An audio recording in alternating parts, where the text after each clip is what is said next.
Hi friends, welcome to my channel ஆகா சமையல் recipes. இன்றைக்கி நாம் ரொம்பவே டேஸ்டியான வெங்காய பக்கோடா எப்படி பண்ணுறதுங்கிறத பற்றி தான் பார்க்க போகிறோம். இது ரொம்பவே சுலபமாக பண்ணிடலாம்.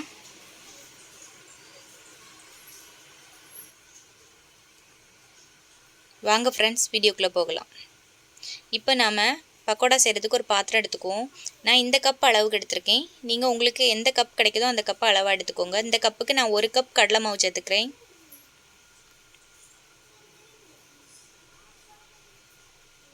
1/4 கப் அரிசி மாவு சேர்த்துக்கிறேன். ஒரு பெரிய வெங்காயத்தை சின்ன சின்னதாக கட் பண்ணி வச்சுருக்கேன், அதையும் சேர்த்துக்கிறேன்.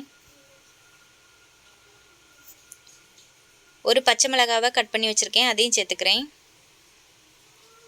ஒரு கொத்து கருவேப்பிலை இலையை பிச்சு வச்சுருக்கேன், அதையும் சேர்த்துக்கிறேன். 4 பல் பூண்டு இடித்து வச்சுருக்கேன், அதையும் சேர்த்துக்கிறேன். 1 டீஸ்பூன் சோம்பு, அதையும் சேர்த்துக்கிறேன்.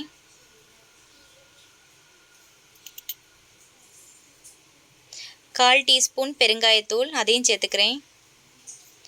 1/4 டீஸ்பூன் மஞ்சள் தூள், அதையும் சேர்த்துக்கிறேன். 1 டீஸ்பூன் வத்தல் தூள், அதையும் சேர்த்துக்கிறேன்.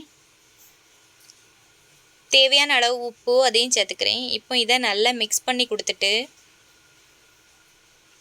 நல்லா பிசைஞ்சு கொடுத்துக்கோங்க. வெங்காயம், பூண்டு, கருவேப்பிலை அந்த வாசம் நல்லாயிருக்கும்.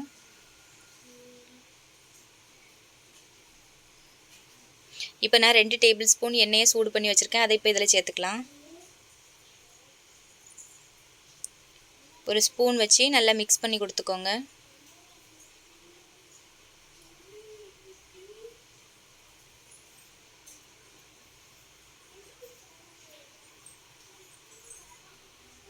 இப்போ கொஞ்சம் கொஞ்சமாக தண்ணி தெளித்து பிசைஞ்சுக்கோங்க.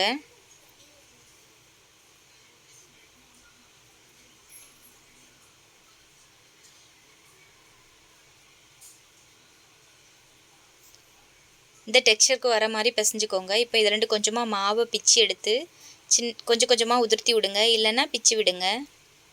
இப்போ நாம் அடுப்பில் கடாய் வச்சு தேவையான அளவு எண்ணெய் ஊற்றி அதை ஹீட் பண்ணிக்கலாம். அது நல்லா சூடானதும் மீடியம் தீயில வச்சுட்டு இந்த மாவை கொஞ்சம் கொஞ்சமாக பிச்சு விட்டுக்கோங்க. ஃபுல் தீயில வைக்காதுங்க, பக்கோடா வேகும், ஆனால் உள்ள மாவாகவே இருக்கும். அதனால் மீடியமான தீயில வச்சுக்கோங்க.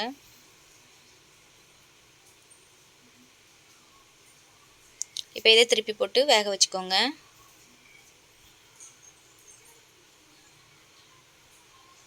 இப்போ பக்கோடா நல்லா வெந்துடுச்சு. இப்போ நம்ம எடுத்துக்கலாம்.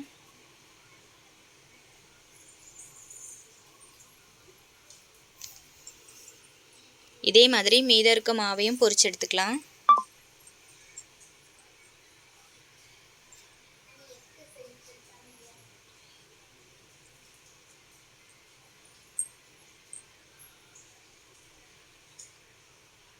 இப்போ சுவையான பக்கோடா ரெடி. நீங்களும் இதை வீட்டில் செஞ்சு பாருங்கள், ரொம்பவே டேஸ்டியாக இருக்கும். நான் இப்போ பக்கோடாவை டீ கூட வச்சு தான் சர்வ் பண்ண போகிறேன்.